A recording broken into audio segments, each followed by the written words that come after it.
भगवत पुराण कथा पंचम स्कंद 17वां अध्याय। नमस्कार दोस्तों, यदि आप हमारे चैनल पर न्यू हैं तो चैनल को जरूर सब्सक्राइब कर लीजिएगा। बेल आइकन को प्रेस करके कमेंट बॉक्स में जय श्री हरि जय श्री विष्णु अवश्य लिखिएगा।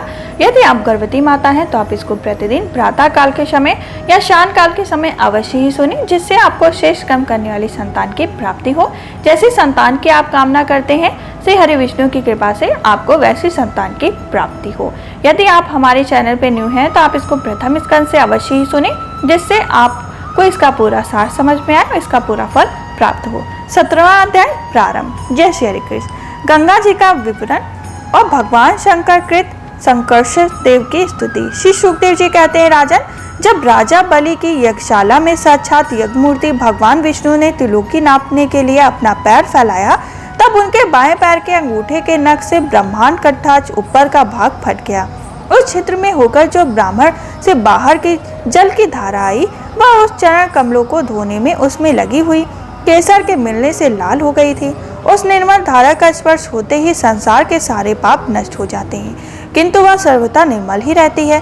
पहले किसी और नाम से न पुकारकर उसे भगवत पदी ही कहते थे। वह धारा हजारों युग बीतने पर स्वर्ग के सिरोभाग में स्थित ध्रुवलोक में उतरी, जिसे विष्णु पद भी कहते हैं। विव्रत परीक्षित उस ध्रुवलोक में उत्तानपाद के पुत्र परम भागवत ध्रुव जी रहते हैं। वे नित्य प्रति बढ़ते हुए भक्ति भाव से यह हमारे कुल देवता का चरणोदक है ऐसा मानकर आज भी उस जल को बड़े आदर से सिर पर चढ़ाते हैं। उस समय प्रेमवश के कारण उनका हृदय अत्यंत गदगद हो जाता है। उत्कंठावश वरवश मुद्दे हुए दोनों नैन कमलों से निर्मल आंसुओं की धारा बहने लगती है और शरीर में रोमांच उठता है। इसके पश्चात आत्मनिष्ठ सप्त ऋषिगण उनका प्रभाव जानने के कारण यही तपस्या की अत्यंत सिद्धि है ऐसा मानकर उसे आज भी इस प्रकार आदर पूर्वक अपने जटाधूर पर वैसे ही धारण करते हैं जैसे मुमुक्ष जन प्राप्त हुए मुक्ति को। यूं बड़े ही निष्काम और सर्वात्मा भगवान वासुदेव की निश्चल भक्ति ही अपना परम धन मानकर इन्हें अन्य सभी कामनाओं को त्याग दिया। यहाँ तक कि आत्माओं को भी ये उसके सामने कोई चीज नहीं है समझते हैं। वहां से गंगा जी करोड़ों विमानों से घिरे हुए आकाश में होकर उतरती हैं और चंद्रमंडल को आप प्लापित करके मेरु के शिखर पर ब्रह्मपुरी में गिरती हैं। वहां ये सीता, अलकनंदा, चक्षु और ब्रह्मा भद्र नाम से धाराओं में विभक्त हो जाती हैं तथा अलग अलग चारों दिशाओं में बहती हुई अंत में नद नदियों के अधिश्वर समुद्र में गिर जाती हैं। इनमें सीता ब्रह्मपुरी में गिरकर केसराचलों के सर्वोच्च शिखर पर होकर नीचे की ओर बहती गंधमादक के शिखरों पर गिरती हैं और भद्र पार्श्वों के प्लावित कर पूर्व की ओर खारे समुद्र में मिल जाती हैं। इसी प्रकार चक्षु माल्यवान के शिखर पर पहुंचकर वहां से बोरी के टोक पर केतुमाल वर्ष में बहती रहती हैं। इन सभी वर्षों में भारतवर्ष की कर्म भूमि में शेष 8 वर्ष तथा स्वर्गवासी पुरुष के स्वर्ग भोग बचे हुए पुण्यों को भोगने के स्थान, इसलिए इन्हें भूलोक स्वर्ग भी कहते हैं। वहाँ के देवतुल मनुष्य मानवीय गणना के अनुसार 10,000 वर्ष की आयु होती है। उनमें 10,000 हाथियों का बल होता है तथा उनके वज्र सदृश सुदर्शन शरीर में जो शक्ति, यौवन और उल्लास होते हैं, उनके कारण वे बहुत ही समय तक मैथुन आदि विषय भोगते रहते हैं। अंत में जब भोग समाप्त होने पर उनकी आयु केवल 1 वर्ष रह जाती है तथा उनकी स्त्रियां गर्भ धारण करती हैं। इस प्रकार वहाँ सर्वदा त्रेता युग के समान समय बढ़ता ही रहता है।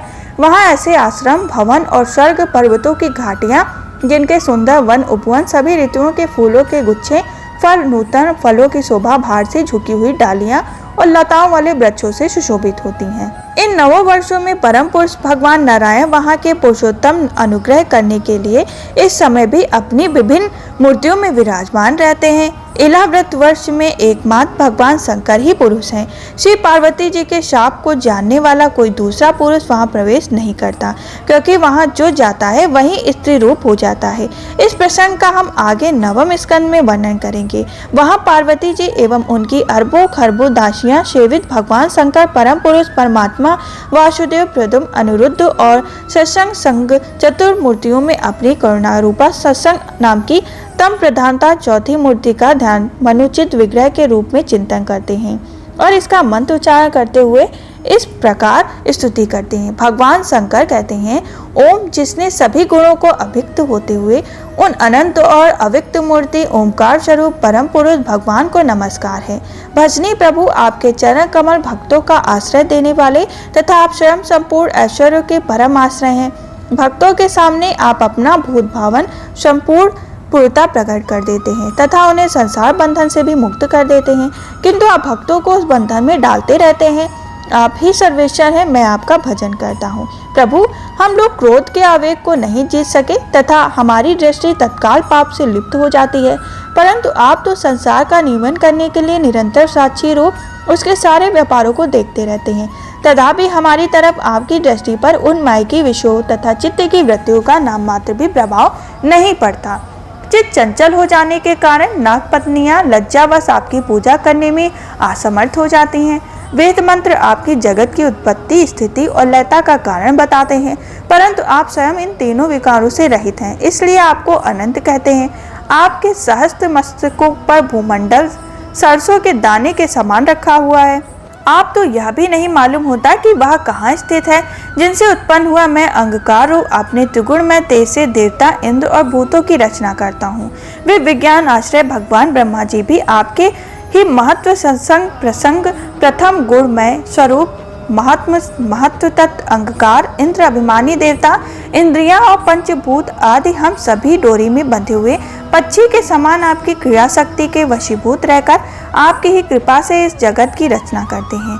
सात्विक गुणों की दृष्टि से मोहित हुआ यह जीव आपकी ही रची हुई तथा कर्म बंधन में बांधने वाली माया तथा कदाचित जान भी लेता है, किंतु उससे मुक्त होने का उपाय उसे सुगमता से नहीं मालूम होता। इस जगत की उत्पत्ति और प्रलय भी आपके ही रूप में है। ऐसे आपको मैं बार बार नमस्कार करता हूँ, बार बार नमस्कार करता हूँ। इस प्रकार हमारा 17वां अध्याय संपन्न हुआ। यदि आप हमारे चैनल पर न्यू हैं तो आप इसको प्रथम स्कंद से अवश्य ही सुने। प्रातः काल के समय या शाम काल के समय किसी भी मनोकामनाओं को लेकर सुने, आपकी वो मनोकामना अवश्य ही पूर्ण होगी श्री हरि विष्णु की कृपा से, और आपकी भक्ति उनमें प्रतिदिन बढ़ती जाएगी। हम फिर मिलेंगे 18वें अध्याय के संग। तब तक के लिए जय श्री हरि कृष्ण, जय श्री हरि विष्णु।